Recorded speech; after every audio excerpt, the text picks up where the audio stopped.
Are we recording? We are recording. Thank you, Misty. So you don't drink coffee, Mo? No, sir. Never liked it. I tried it several times, different ways, different shapes, colors, flavors, everything, and it Didn't like it. didn't like it. I love the smell of it. Never did tobacco? Yes, I did tobacco for a while. Oh. Does your mom know? Yeah, my mom knew. She knows stayed now. after me all the time. Did she give But it to you? you quit. Yeah, I quit. You never smoked. He doesn't drink Coke. Don't drink soda. Well, like I said, I don't drink very many, but I drink some once in a while. Okay. If we're somewhere and the water's bad, then I won't drink water. So, but that's what I drink mostly is water. Yeah, that's pretty good. So you said right before we started, you said that you used a term that I wasn't. I mean, I was mildly familiar with it, but I didn't know the exact context. You said your dad made stock racks out of sassafras wood And cucumber wood. So tell us what a stock rack is. Well, a stock rack, when I was growing up, was hardly anybody had any stock trailers or anything. And so I grew up on the farm, and Dad would build stock racks to fit his farm trucks. And you'd take lumber, and he liked lightweight lumber that was tough, and sassafras was one of them, cucumber was another one. And he'd saw it down and plane it out, and then he'd build a stock rack. And he'd make 4 sections. He'd have one on each side of the bed that went in the post holes in the style of old trucks. Most trucks don't have that anymore. Like a flatbed. No, like a bed truck. Okay. A truck with a bed, but they had the old trucks like his old 64 Ford that I grew up riding around in. Had 6 holes in it. Had 2 up front behind the cab, 2 in the middle, and 2 back by the back tailgate. So it'd been like wooden, like 4x4s that he would have made out of 2x2s. sassafras. I think they were like 2x2s is what they were. But he made them, and then he screwed the slats to it to however high he wanted to make the rack. If it was, And what would he haul in there? He hauled everything that we raised out on the farm. He hauled hogs, he hauled cattle, just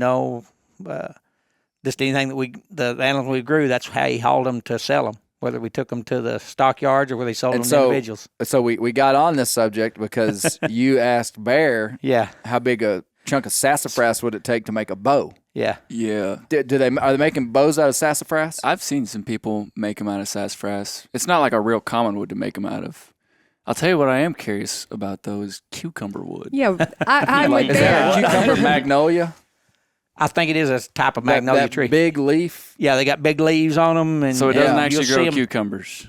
No, that's the name of the tree, though. That's all I've ever heard it called. That was my disconnect. Is it the one that has the big old long leaves, or are we talking about something different? It's got big leaves on it. But it does. What's the wood like? It's a light wood, but it's pretty tough wood.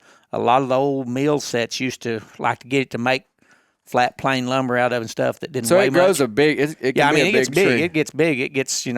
You can't Okay, reach that's around not it. what I'm talking. I'm talking about an umbrella magnolia, which is not a cute. Got it. Okay. They have blooms on them. The ones you're talking about. Yeah, the big long leaves. Yeah. But okay.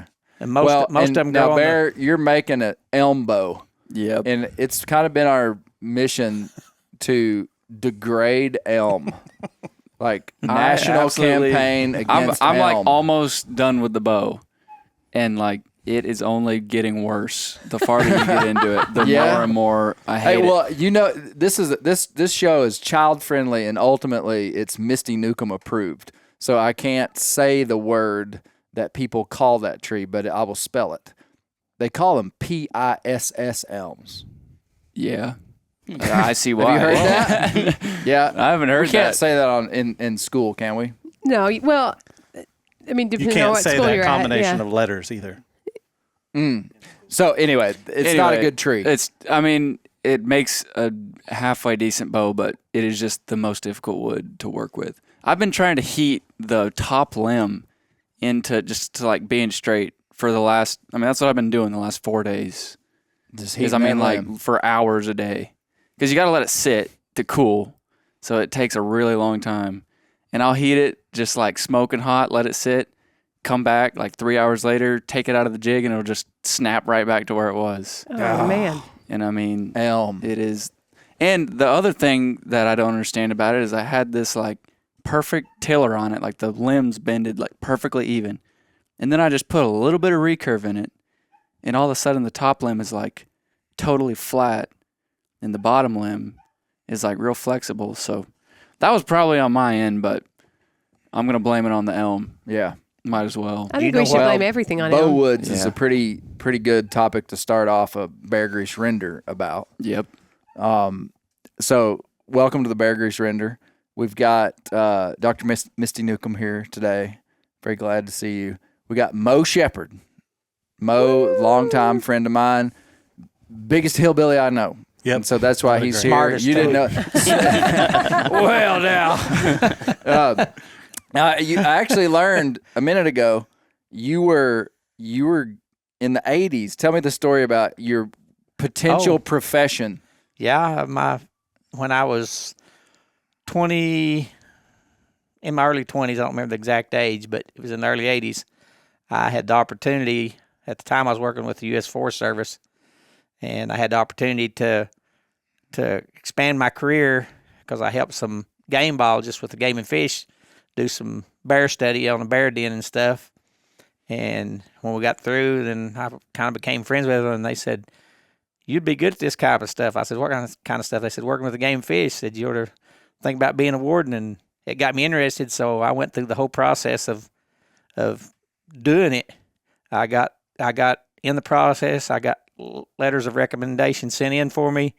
I got the paperwork all done, and I was accepted. And I was supposed to go to the Mayflower Academy down in Arkansas down here to start the police part of it, the academy Law part of it, enforcement the law part. enforcement part of it. Yeah. I was around 2 weeks of it, and I got a call from the Game and Fish, and they said, "We've got bad news for you." And I said, "What?" And they said, "Our governor has just issued a deal, and he says that we will." Who was Bill Clinton? Who was Bill Clinton.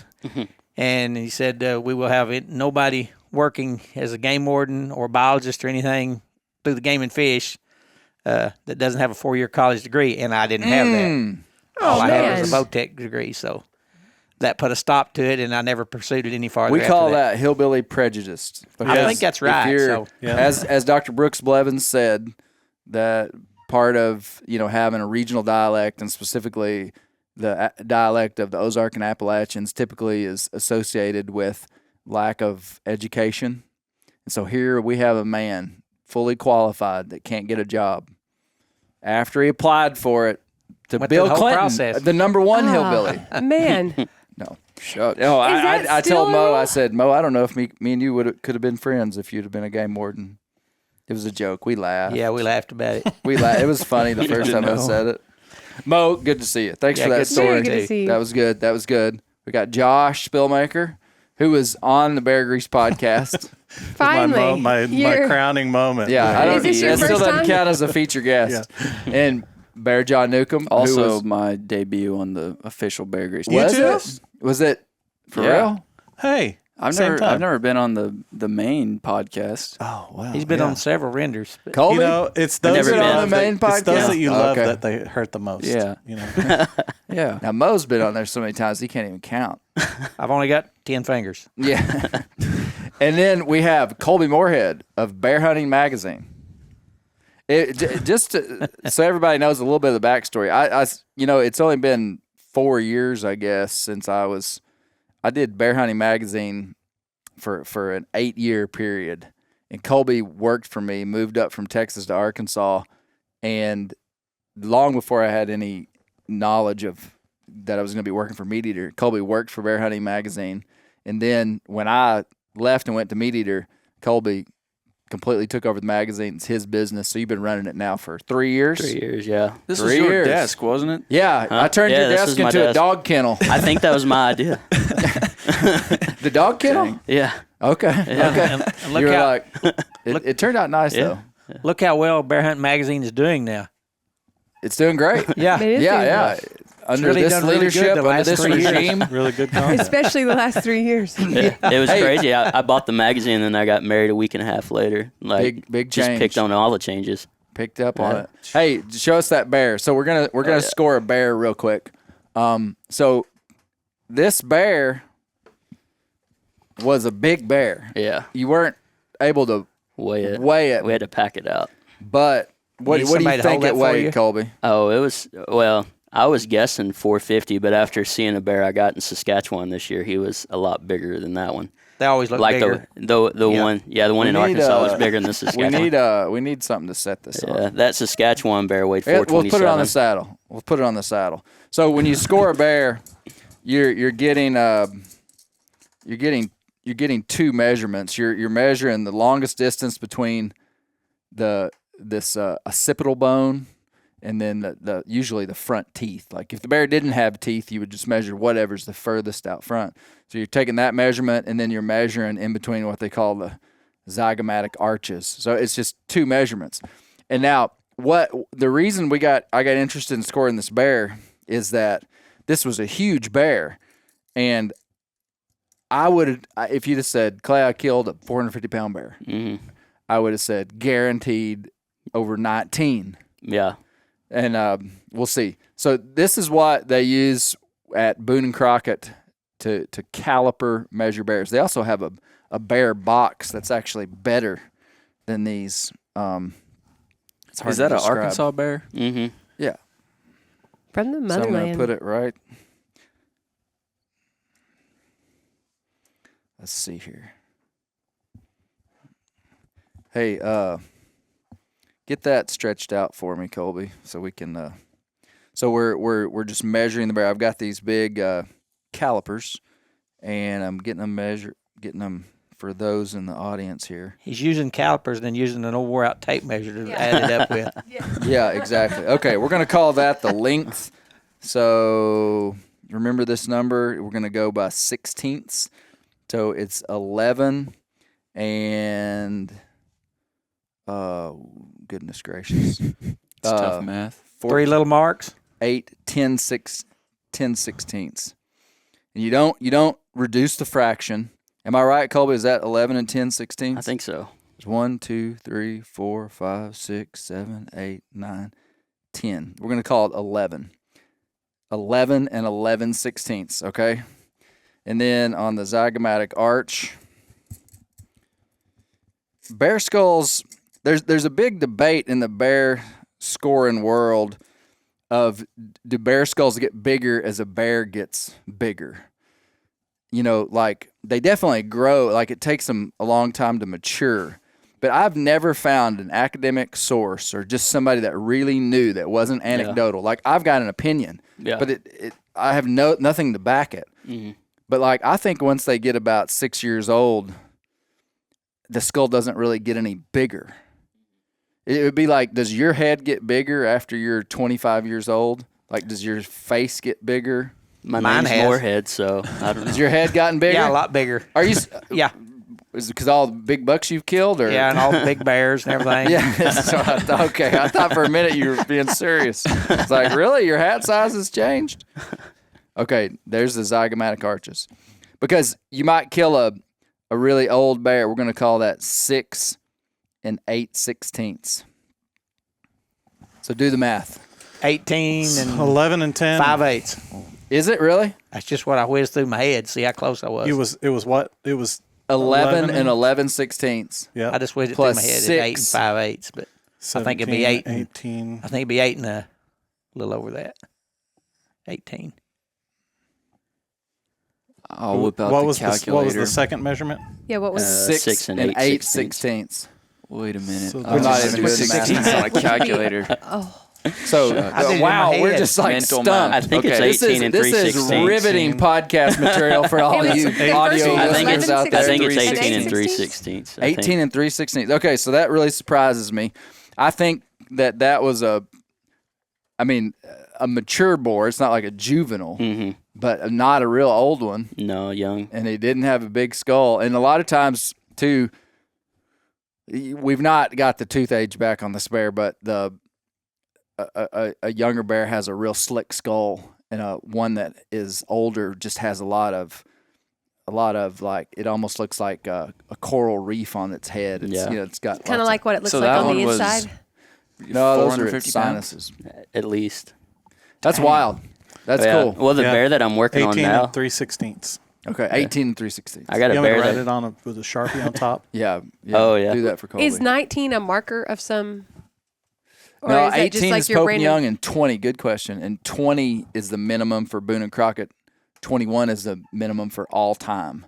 So Boone and Crockett has, when you hear somebody say that's a Boone and Crockett deer, that's a Boone and Crockett bear, the story is actually a little bit more complex than that, because Boone and Crockett has 2 record books. They have the 3-year record book, which the minimum is lower.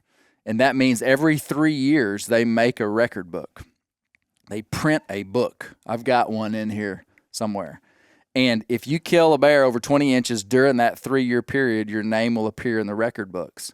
Those who kill a bear that scores 21 is in the all-time record books, which means if you had killed a bear in the 1990s that scored over 21 inches, which would have just really been something. I Misty, know it would have been something. it would remain in every single record book. Okay. So I killed a bear in 2015 that scored 20 and 8/16.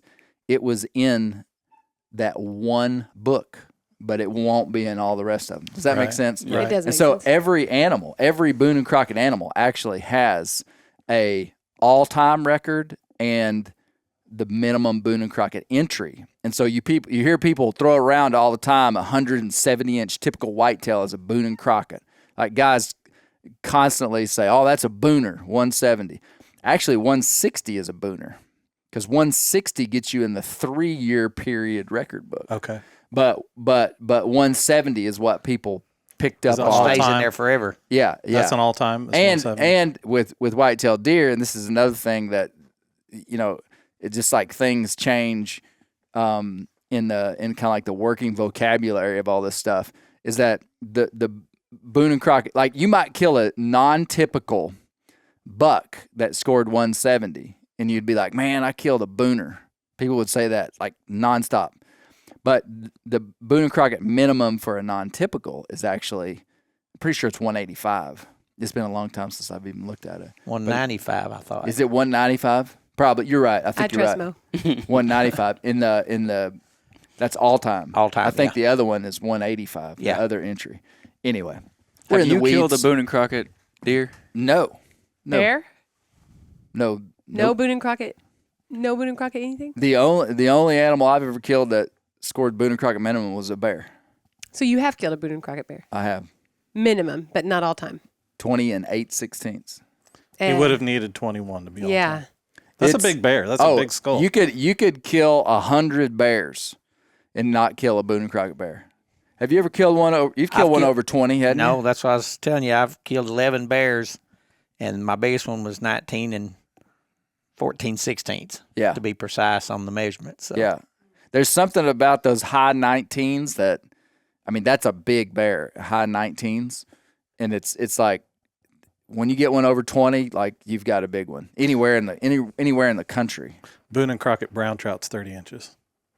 Brown trout. Is that a real thing? No. Is there a scoring system for fish? No. And if there was, we wouldn't talk Just about it. It would just be way too boring. Poundage, kind of like if you're overweight. So. Yeah. Yep. Well, so this week's episode was quite a bit different. Yeah. Quite a bit different. Were you surprised when you heard it crank up, Moe? Did you pick up that, like, wait a minute, Real this is quickly, I something picked different? it up that Yeah. it was totally different from most anything that you had put out on the Bear Grease podcast. So Yeah. Did it make sense, kind of what we were doing, though? Yeah. Yeah. Like, it was kind of like, oh, this is going to be fun. We're Is that what you intelligent thought, listeners. Kolby? Yeah, especially after the Office references. Yeah. Andy Bernard, do you like that? You like that? Yeah. I was a Did you little hear that, against- Misty? I got it. I Did was you been proud of me? Yeah. I was mixing You were mixing a lot there. online reality with like reality. Right. So probably people are like really confused. Yeah, that's Because what I actually know Robert Morgan, the famous Boone biographer, who actually is a professor at Cornell. Who, when I was with him, was very tempted to ask him if he knew Andy Bernard, So glad you which I think would have I like wonder if he totally would have been confused him. if he would have caught the reference at all. No, I don't think he would have. And I don't know. He may have been more like pop culture savvy than I thought, but I don't think so. Robert Morgan is pretty dedicated guy. Straight-laced. He's pretty dialed into what he does. I thought it was great. I really enjoyed it. I felt like it was had the right amount of of content that was educational, but at the same time, it was a pretty fun episode. Yeah. Yeah. Yeah. I don't think Cornell is going to be really sought after as a destination school now. What if we get a cease and desist letter from Cornell? They're like, hey, beargrease, don't mention our name anymore. Yeah, they were a little rough on a guy from Wisconsin, Chester. Yeah. I can't get off this Office reference. I wonder if there's conspiracy theories about how all the underground channels of like big business, big government, Hollywood works. If I would have been the maker of The Office, I would have put out a bid to schools across the country and say, we're going to use the name of this school for the next 10 years and 10 seasons. That's right. Because there is no bad publicity. I mean, it's still publicity. I wouldn't even know what Cornell was if it wasn't for Andy Bernard. I didn't even know it don't was think a real The Office school. was thinking. I don't think when they filmed that originally that the thought was this is going to be a huge success that can go on for 10 seasons. Yeah, I don't think that was the mindset You don't at think the they time. put out a bid?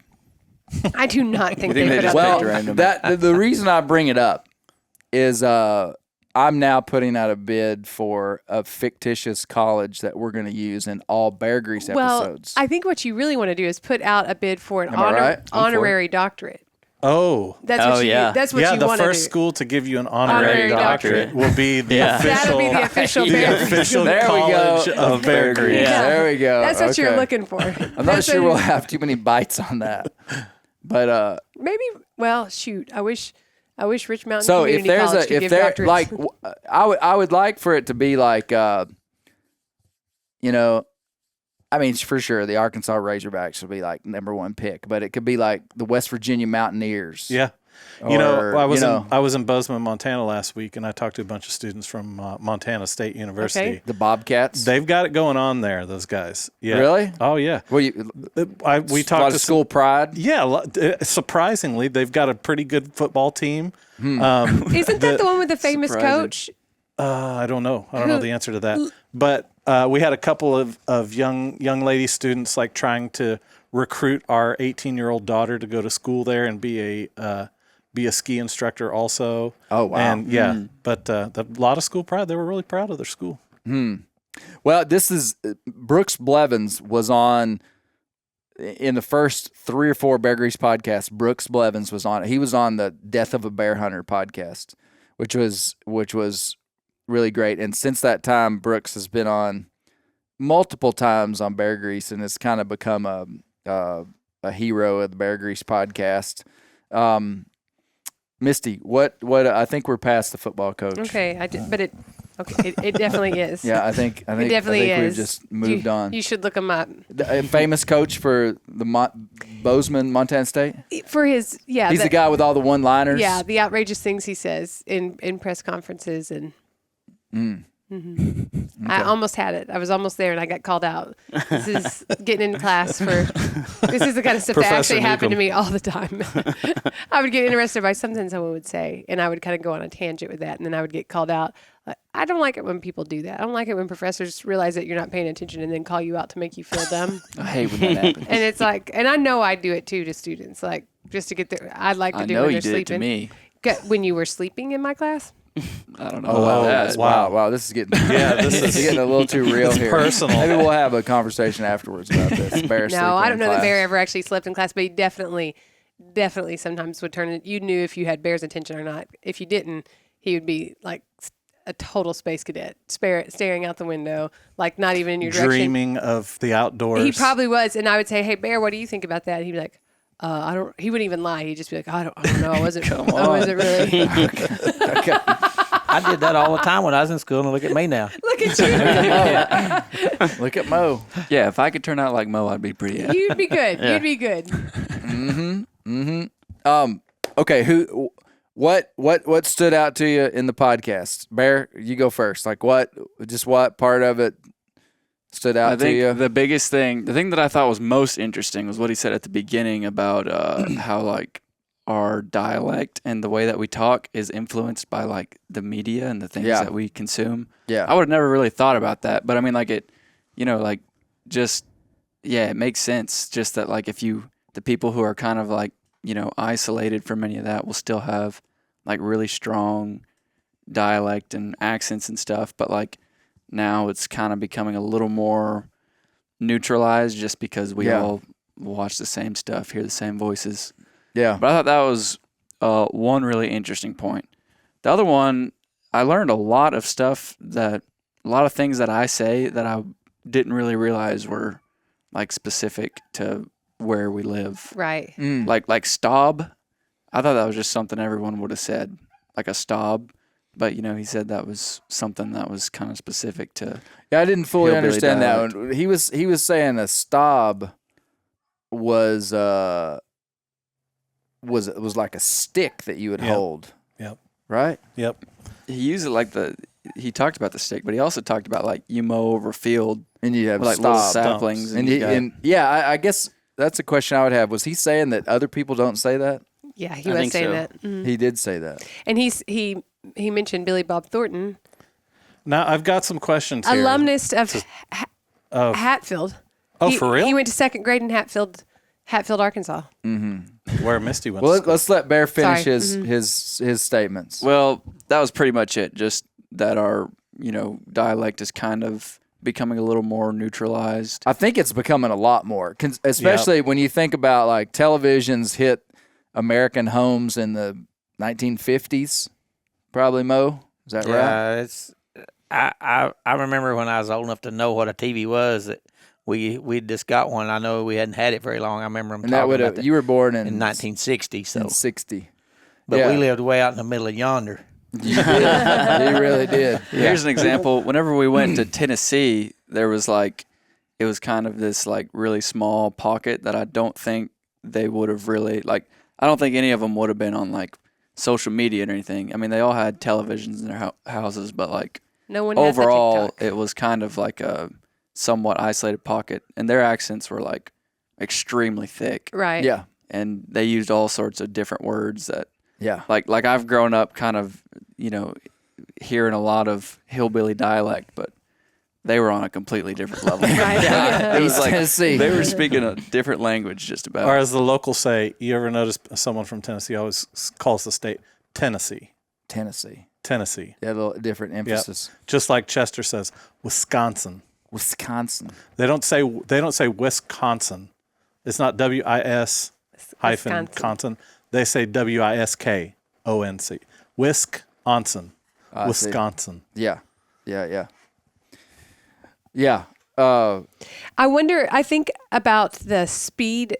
Over the last, in one of our classes that we talk about language and dialects, and you think about like things people used to travel by horse, and then they traveled by train, and then they traveled by car, then they traveled by plane, and all of that like cuts the distance between places. The time space distance is a lot smaller, and you see that same trend in social media because there was the radio, and that kind of introduced this neutralized tone to everyone, and then there was our dialect, exposed people to different dialects, TV, but then with social media, I mean that's like so fast. Yeah. And so things have changed.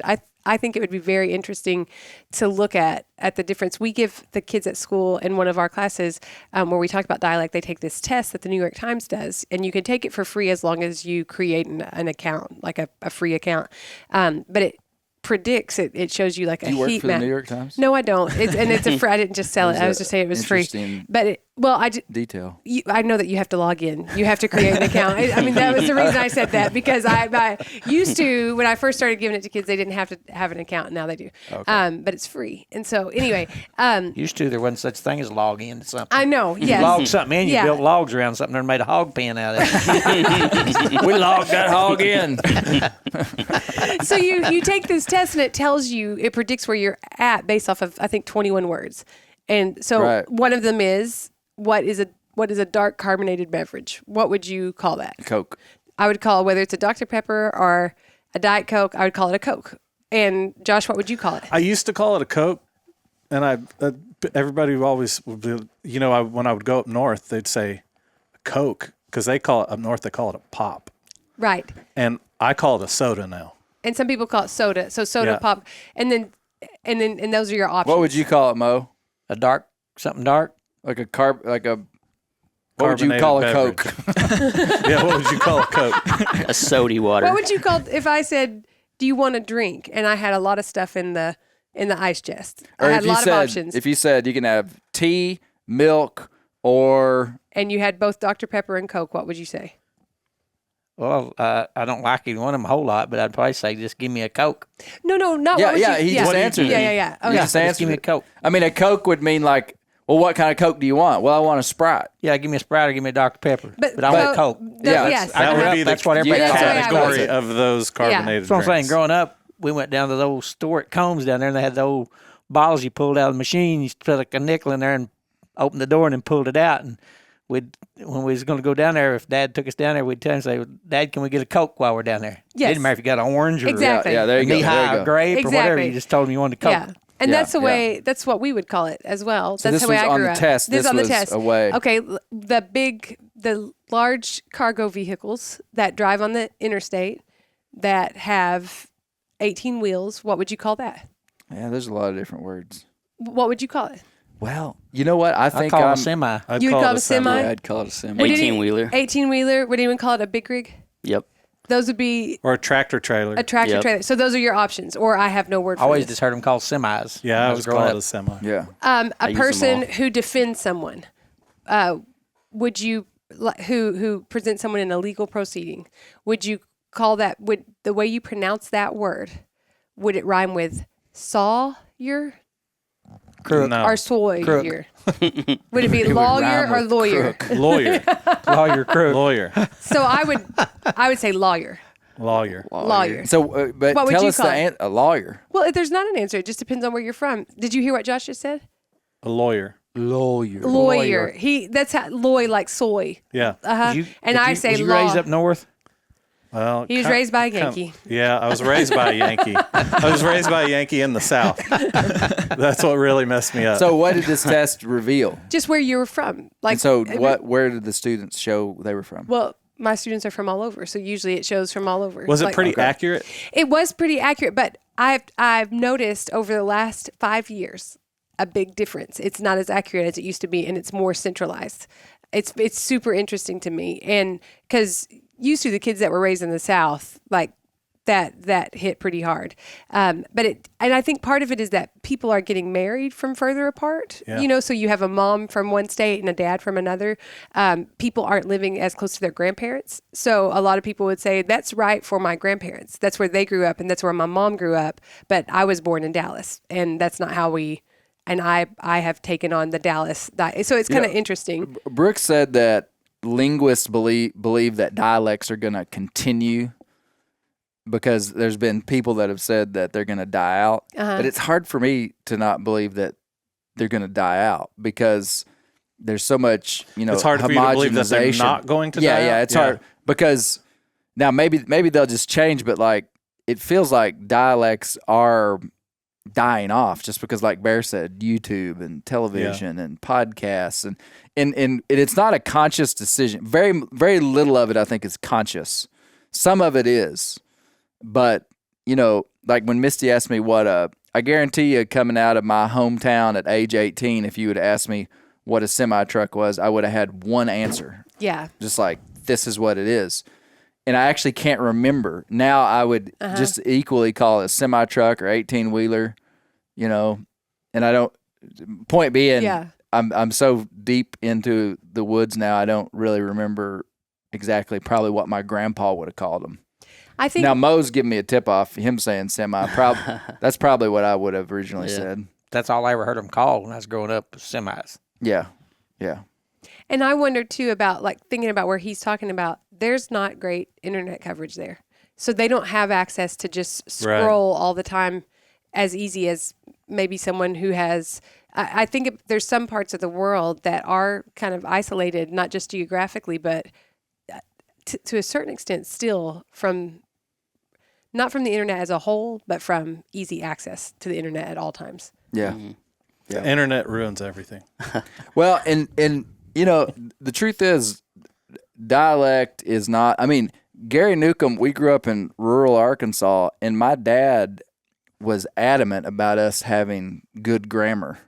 I mean, and I'm not saying I necessarily have good grammar, but if we would come home and use double negatives or say, just use what might be typical of my peers in rural Arkansas. From the time we were first graders, he was like, nope, because he wanted us to sound more educated, intelligent. And yeah, he did, because, he was born in rural Arkansas, became a banker, was in the professional world. And so I think that track happens quite a bit too, where people try to kind of not mask, because it's not like it was a moral question of this was good or bad, but, he kind of shaped the way that we spoke and said stuff. And the truth is, it's really hard to change that. Like when you're from a school's perspective, we test kids on spelling, we test kids on writing, on reading, on grammar. And I'll just be honest, if your grammar, I think, is one of the hardest things to change. You can teach kids to do algebra. That's not something any of them have ever heard at home. Yeah. Everybody's learning that at school, and you can teach that. Grammar is really tough to change because it's the voice in their head. Yeah. In those, however they grew up in those first 5 years, that's the voice in their head. And you can be extremely intelligent, but just raised in an environment that did use non-typical grammatical structures and come into a school. And that's just those first 5 years. That's when you're learning language. And it's hard it's tough. Yeah. It can be done, but it is super So tough. there were, Josh, I'm afraid I'm going to get into your questions. I'm afraid you are too. Okay. Well, let's start. Let's do our trivia. Okay. Get your Moe, trivia board's boards behind you there. All right. So this is bear grease trivia, and I'll be playing. Well, Yeah. I don't feel like I'm a subject matter expert on this. It's not like Osceola, where I was the one doing all the stuff. This was kind of just Dr. Brevins talking. Yep. So I'm in it. Okay. Okay. Is everyone ready? Keep score on your board. I will be the judge, jury, and executioner of whether or not your answer is correct. Okay. Question number 1. What European region is credited with the majority of influence of the Upland South dialect? And there's a couple of different answers. I'm willing to take the All right. general idea. Moe, do you know it? What do Okay. you think? Everybody ready? I don't know. Yep. Okay. Clay, Well, or Misty, we're going to start with you. Scotland, Ireland. Okay. Moe, what do you got? I put down Norway. Norway. Bear. Scots Irish. Turn your Kolby, Gaelic. Clay. Ulster, Scotland. That is correct. Actually, the Scotch Irish or Northern Ireland is where the majority of the Upland South dialect. Now, there are several Gaelic? words Kolby, that he did you talked even listen? about. The word was in there and Gaelic- it stuck out to me. He Gaelic talked is- about words coming from Norway. He did talk too. about some words coming from that. That's what I I'm remember. curious to see what art you come up with this time. I'm working on it. Okay. every Which time. to me, I had never really thought about that. I assumed that like the Upland South dialect had just been something that had evolved in America. I don't think I had ever put together that it was actually had deeper roots than that back Moe, to, do you know where to your Europe. family came from? Like the Shepherds came from when they, Originally, like what country? I bet they were Scottish. I'm not sure. Scottish or Irish? Shepherd. I think there were some Scottish that come from overseas, and who was it? I think it was my great grandma, maybe. She'd come on a boat across the ocean from Europe, but I don't know which country it was. And I bet moved over money. here and then I married bet my money. great-grandpa. It's Scottish or Scots I know Irish. it was Europe. But I just don't know which country for sure. Yeah. If I had to guess, Mo- Colby's probably Irish based on the hair color. Maybe. Hey, Temperament, well, too. I've said this so many times, but what's cool about Moe? There's a few things cool about Moe. I mean, not that many, but One or one two, of maybe. them. One of them is that his family homesteaded over here in the Ozarks, and your fifth great grandfather or Well, my something. great grandfather and his brother great. came up rafts up the Mississippi from Alabama, came up the Arkansas River, got on the Frog Bayou on rafts, Oh, that's cool. and That's and pretty spent amazing. the winter probably 3/4 of a mile or mile from where I live at now. And then one of them settled there and in that area, which is the Frog Bayou. And then they moved on up the Frog Bayou just a little ways and found a spring up there, which was called Shepherd Springs. He settled there, or both of them settled there for a while and got their families. And then my great-great-grandfather moved on up into the mountains, up what's called Shepherd Mountain now.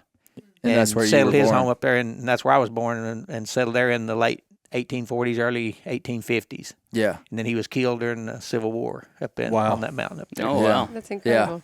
That's really cool. So you can look on a map and find Shepherd Mountain up there. Okay, question number 2. This is a question about Dr. Brooks Blevins. What county in Arkansas is Dr. Blevins from? This is a multiple choice. Oh, Do I get double if I get it right? No, without you don't. Okay. Dang. Ozark, Newton, Izard, or Baxter?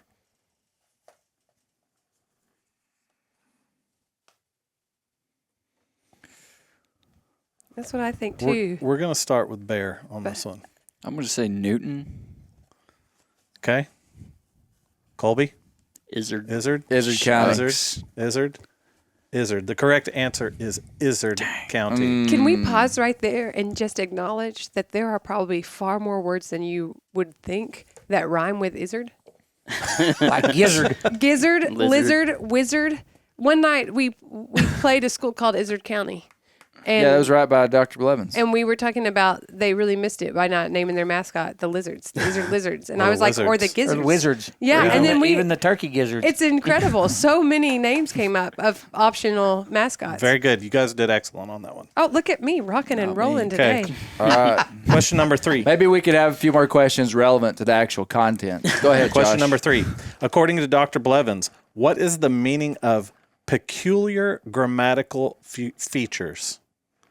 What is the meaning of that The term? meaning. I can't even say that. Peculiar grammatical features. Oh, I remember. Can I cheat? What is that? What does that mean just in general? Hold on. Don't show everybody. I remember him talking about it. Okay, we're going to start with Okay. Kolby. Boom. Big question mark. Clay says bad grammar. Misty says bad grammar. What Gary Newcomb would have Mo called Bad says language. Bad language. Bad grammar. Bad grammar. The correct answer is bad feel like grammar. whoever you We'll take start bad on languages. Kind of just gets it That wrong. peculiar grammatical features literally just means you have bad grammar. Kolby, what stood out to you in the podcast? Was anything, Since you're really bombing out here. Yeah, I really Yeah, am yeah. bombing. You know, I that aspect of it disappearing, like the different dialects.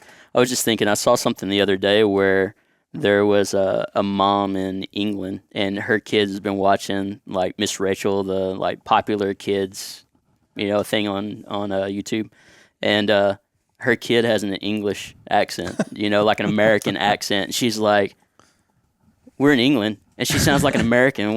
What's the deal? And so I was like thinking about those types of extremes. And then I thought I was pretty country, like until I heard some of the stuff that he was saying. I was like, I've heard it, but it didn't like set in. Yeah. Okay. Carry on. Question number 4. What word did Dr. Blevins' grandparents use for a bag or sack? I'd never heard this one. Did you heard it, Mo? Yes, sir. For real? Yeah, when I was growing up. Really? Yeah, I'd never heard it before. I don't know how to spell it. We're going to start with the soon-to-be Dr. Clay Newcomb. Poke. Poke. Misty? Poke with a long go. Poke. That's poke, like what you eat in Hawaii. Well, I Just kidding. Mo? I think we Go all get got those it. little pigs out of the pen, and we're going to put them in a poke and carry them over in the other pen. All right. Poke. Poke. And Kolby writes the French version. Poke. Yeah, I'm fancy. Oh, yeah. I wouldn't And count correct as. answer is poke. Excellent. A poke. Yeah, I never heard that one either. Yeah, I'd never heard that. I had heard growing it, but I don't think I knew what it meant. Like I'd heard someone say, "Put that in a poke," and I was like, "I don't know what that is." I think my wife's grandmother used to say that. Yeah, poke. that would My be grandpa used to Southwest say it. Oklahoma. I want to say I think we've used it whenever we're shooting. It's like going to give it a poke. but different context, Different poke. different poke. Okay, this is something we've talked about already, but I'll give you credit for it if you know. Name one of the two words that Dr. Blevins references from the 1996 movie Sling Blade starring Billy Bob Thornton. There were two words that he mentioned from that.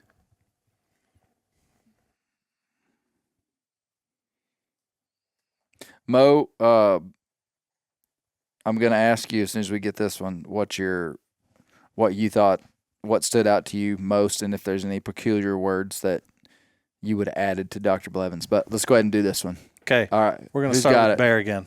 How about we all just do it? Stob. Yep. Stob. Anybody remember the other one that he said? I couldn't remember. When he picks up and calls 911, he says to send Hearst. send a hearse. Hearst. A hearse. Hearst. Oh. Yeah. What's it supposed to be? It's a hearse. Hearse Oh. is a type of vehicle, but what we primarily use for funerals now. Yeah. To carry a casket. Is it hearse or hearse? They used to be used for ambulances, and it's HEARSE. Hearse. That's the actual word? That's the actual word. Oh, well, I always heard it called Hirsch. Hirsch? I thought it I was thought it was Hearst. Hearst. Yeah. No, he says Hearst, and that's one of the things that he mentioned. That in See, the I Upland thought South if you would dialect ask me how to spell that, I would have spelled it With a T. HURST. Yeah. I would have spelled Nope, it's HERST. Yeah, that's All what right. I've always heard it. HEARSE is the Man, correct. I'm Is pretty that sure I'd like to hear from somebody up somewhere else that that's What- not what they how would they have called say it. it. a hearse. A hearse. I feel like in the spelling bee, we were asked to spell Hearst. Maybe in like the Hatfield spelling bee. Let's ask the Google. Hey, you're talking to Hatfield spelling bee champ. Hey. Don't even knock it. I was not an All right, insult. Mo, is anything your grandparents said that you can remember that was HEARSE. unique? According to the almighty Wikipedia, the word is HEARSE. Hearse. Hearse. I don't know really about any particular word, but there's a lot of words that I probably say that I learned from them. Like learnt. Learned. Yeah, I was just going to say, I mean, like learnt. learnt. You know, I mean, it's just the way. I know a lot of words that had T's on the end of them that don't have T's on the end of them. Yeah. Mo, Yeah. did your family say, "Let me learn you," or did they say, "Let me teach you"? They didn't learn me nothing. What about cleaning your hands? How would y'all, if someone said, go take care of your hands, what would they say? Go wash up. Yeah. Wash with Yeah. a W. Yeah, I expected WRSH, wash. wash. Yeah. That would be very common Wash. down here. Yeah. That's how my grandparents See, did and that's a way that Gary wouldn't have. We would have been not allowed to Allowed say to wash. not say that, would Yeah. you? Wash, but like everybody I went to school with said wash. Wash. Mhm. Wash your hands. Yeah. Wash. Wash your hands. Use One your thing wash your hands. we were talking about. So in the beargrease Hall of Fame, one of the original members of the beargrease Hall of Fame, Aura Lee Province. Mo introduced me to Aura years and years ago, and because Aura had killed some big deer, and the way I was introduced to him was his name was Ori, Ori. as in the same. Ori even spelled it OREE when he'd write it down, even though his Question name number was ORA. 6. In hillbilly dialect, Wait a minute. what We're is having typically the most what is typically engaging- done to a name that ends in A? That was At ease. the At next ease. question. Okay. Add an E. That will just make that for everybody. Okay. I would have. Everybody would have known that one. Well, Yeah. let me tell a story about Ori. I'm So killing his that. name was Aura, and he told me he called Oklahoma Oklahomie. He did it actually on the podcast. on that podcast. He called it Oklahomie and it's just like his name. I mean, it's the same Yep. thing that he was using his name for. Oklahomie, Okrie, Ori. Now you said you had some aunts that had a last name A. Yeah, I mean, I had two aunts. One was they had the same name, and we called them both Edney, Aunt Edney, Edney. Instead of Edney. Edna. Aunt Edney. You know, but they were two different aunts, and their names were EDNA. Edna. It was Edna, but we called them Aunt Edney. Edney, Aunt Edney. Yeah. You know, that just dawned on me. My wife's grandmother, her name was Oma, O-M-A. And they always called her Omi. Omi. Yeah. I remember I had another Ori aunt Province. was Oma, and what's what she went by was Omi. Yep. I heard Ori Province say that he clumb a tree. Clum. Clumb. Now that's a pretty good word. Yeah, I've that's heard that great one. word. Because A climb. lot. I mean, there's a difference between. Big difference in climbing and climb up something. Yeah, it's a good word. I clumb a tree. But I'll tell you where I heard a young man say that was up in central Missouri. My my buddy Quentin Rambo is his name. Young guy, like Man, probably that's a like great 30. name. Yeah, his name's Quentin Yeah. Rambo. Yeah. And he just in average conversation one time I heard him say something clumb the fence or clumb a tree, can't remember. And I remember being keyed in and like, really, clumb? Mo, loved what do it. you call the state that's job, right north of Quentin. us? What do I call what? What do you call the state that's just north of us? Missouri. You say Missouri? Missouri. Yeah, I hear a lot of people call it Missouri. Yeah. I would just always call it Missouri. Missouri. Probably because I got a lot of kinfolk live up there, Missouri. and they get on to me if I don't say it right. Okay. All right. What was the name Dr. Blevins used for a cicada? Same thing I call them. I'd never heard that before.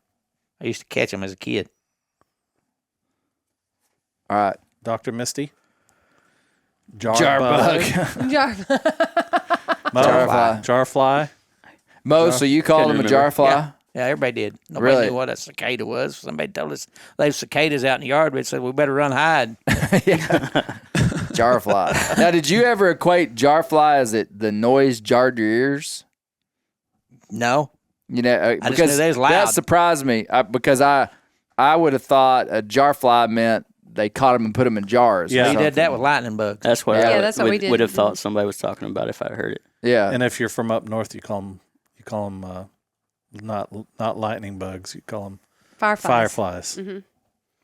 That's another word that separates you. Another Yankee. Yeah. Yeah. Shepherd I was would have around. called them fireflies too. And I I'd go guess- back and forth. Because I call them lightning bugs, and your dad called them fireflies, and Shepherd called them fireflies. Fireflies. This kind of stuff comes up in my house all the time because my wife was born up in Montana and then was in Yes. South Dakota for a while. And they So- say, and she ridicules eggs, me. Eggs. What Yeah. does she say that you like? What's an Oh, example? like if you go to the store and you get one of the carts, what do you call it? buggy. Yeah, that's what I call it. And she ridicules me. She's like, "That's a cart." Oh, she doesn't Shopping like cart. calling it Shopping a buggy. shopping buggy. Yeah. She calls Shopping buggy. She also calls a poke a bag. A bag. Bag. Yeah. A bag. I've actually had some real fun conversations with her and with others where we just stare at each other and try to figure out Yeah. what they're saying. I may have missed it, but we was talking about something made me think of something then. Dr. Blevins talked about a lot of words that end in different than actually the way they spelled, and I don't remember him saying it, but as I grew up and my whole family, hardly any of us put a G on the end of our words. Yeah. Right. But I don't Yeah. remember him saying anything Drop- about that. Thinking, G. running, hunting. Yeah, fighting. Did he say anything about that? No, he didn't. He didn't I say didn't it. think he did. Yeah, he didn't talk about dropping. I the don't know G. if that's peculiar to the Ozark Appalachian. I think that goes for a lot of the South in general. Yeah, I mean, the proper way to say it is running or walking, but Right. it's running, walking, Yep. walking. talking. We're just so Okay. efficient. What word did President Bill Clinton use in a public speech in 1999 that caused an article to be written about it in Slate magazine? I actually looked up the article. How do you spell it? That's how I spell it. It was an interesting story because there was a big debate on how it was spelled. Oh, really? Yeah. It's pretty obvious. Okay. I think so. Bear? I was bumfuzzled Okay. when he wouldn't let me become a game warden. Bumfuzzled. Yeah, So he was Yeah. he was talking to Congress actually, and he was talking about the American people being bumfuzzled about the surplus of Social Security being used for other things in the budget. Bumfuzzled, and the big debate was whether or not it was a dirty word. They were like, "Is this a profanity that he's using?" Or yeah, bumfuzzled. Nobody ever heard it before. No one had ever heard it before. The New York Times originally spelled it Bumfusssled. Oh. Bumfuzzled. Bumfuzzled. Yeah. That's one of those words that I would not have known that people did not know. I mean, it seems like you Catty should be wampus, able to pick up bumpuzzle. on it by context clues. Yeah. I honestly wouldn't have known Bewildered. that was like a real word. I would have thought it was just like some random thing that like you said, like Yeah. mixing words. Yeah. Yeah, you just I asked me do that a words, lot. Clay, a while ago. I just thought of one my dad used to say. And I really don't know what it actually means. He still to this day And it's doesn't not know what it profanity. means. It's not profanity. But he'd say something about being barnswoggled with something. Barn, I've heard that. swoggled. Barnswoggled. I've heard Barn that. swoggled. I've Yeah, never I heard don't that know one. how you would spell it other than the way it sounds. Somebody look that up. Barn but he would say swoggled. that about stuff. He'd say, you know, we got barnswoggled by that. Or You think it meant tricked? that's what I kind of think. Maybe tricked or Overwhelmed. overwhelmed by something other, or something done. Barn Something. swoggled. Overwhelmed and trapped is what I Barn would think of. swoggle. What we got, Is Josh? it A on verb that this is according to Urban Dictionary. It means Where's urban at? There's a Is it? slight If it's on delay the Urban here. Dictionary, It says might it's a need verb to be that means to be censored. tricked or duped or taken advantage of or Yeah. cheated. yeah, barn barn swoggled. That's good. Barn swoggled. Okay. He used another phrase in there. I'll swan. My grandma said that all the time, and he? I've always Yeah, that one. What'd he say? when he was I'll swan. I'll swan. That's what my grandma always used to say, and he used it on his Adam and Eve thing at the very end. Yeah, when he's talking about the Hey, apple and all did that. y'all for those of you like me and Josh kind of help create this, and sometimes when you're trying to make something funny, it's not nearly as funny as you thought it was. Did you think me ridiculing all the other dialects was funny? I thought it was kind of mean. I thought it was horrible. It depends on who you was making fun of. I figured. Yeah. I figured Josh heard something when Christy heard it. Well, so no. So I thought it was hilarious. okay. Yeah. Me and Josh thought it was funny. I thought it was funny when you criticized that voice I heard that sounded like Josh Spielmaker on it. So. Yeah, that's right. Okay, what TV Because show? I just wanted to let America know it was a joke. yeah, it was okay? a joke. Yeah. Like to understand bear grease, you have to be a little complex. That's right. So we and were listen to the render. we were highlighting that we have this like centric view of the world based upon where we're from, and we think it's right. And so clearly that's what I was making fun I of. picked up on it since I got rid that of I it. was so enamored with our own dialect, but really there's How dialects about that everywhere Christy else. Spielmaker, though? Now you can't help it if the other dialects just aren't that interesting. That's not my fault. Well, but they Christy are. I think Spielmaker's. that's there we she go is again. so That was a joke. neutral. That was a joke. That was funny. I think my wife has the most neutral accent in history. Like I'm like, it's nothing. Like, Well, she's from St. Louis, or well, grew up in she St. kind Louis. of grew up in St. Louis, but her mom and dad have Southern accent. You know, they're both from, you know, her Very mom's from rural rural Oklahoma. Her Oklahoma. dad's from Oklahoma, and like all her family has Upland South, you know, speech, but she's just very neutral. It's interesting to me. Mm-hmm. What TV show did Dr. Blevins say gave a good representation of the Upland South dialect? If you don't get this one, Yep. TV show, TV show. Yep. not movie. Not movie, TV show. You know it. Oh, okay. I'm forgetting the name of the show. No, you're No, not. you're not. You don't know the show if you're forgetting the name. Clay of it. Oh, Newcomb needs to miss one anyway. I mean, Oh, the you A. actually are okay. I forgetting got the it. name I of the got it. I show. got it. What did he write down He first? wrote Mayberry. I got it. I All got right, it. everybody show it once. Andy Griffith. What a great I wish show. I could whistle. What a great Man, show. that show. is yeah. That was my mom's. I mean, we watched that every night. Aunt Bay. Otis. Ain't B. Ain't B. Yep. And then last Last question. What is an archaic intensifying prefix? Whoa. This was mentioned. Mm-hmm. Think about that. Archaic intensifying prefix. Mm-hmm. Did you I see? did see, but You might have got it. I might have gotten it without it, but I can't in honesty say that I could. Archaic intensifying prefix. Mm-hmm. I ain't got a hankering. All right. That was you got it almost. Okay. Would ready? ain't hankering Let's do keep it? it going. Not almost. It's when you add an A to an action verb. A hunting, a going.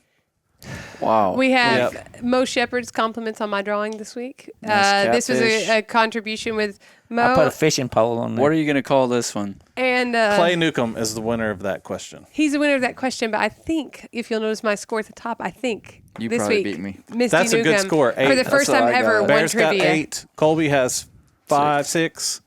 I had Mo 7. said 7. Misty and Bear are winners this week. I've never Good job, won guys. before. Good job. Let's go. Well, we I hope everybody has a great Christmas, and there'll be some more. There'll be another Bear Grease episode that comes out before Yep. Christmas. There'll be a Bear Grease episode on Christmas Day. On Christmas Day. Yep. Oh, wow. A Christmas miracle. Christmas. What's that? I said a Christmas miracle. Wow. A Christmas miracle episode. That's going to be. Listen to it before you open your presents. Please. Yeah, That it'll be interesting. It's kind of a look back, if you will. Should be good. It's been a good one. Keep the wild places wild. So that's where the squirrels live.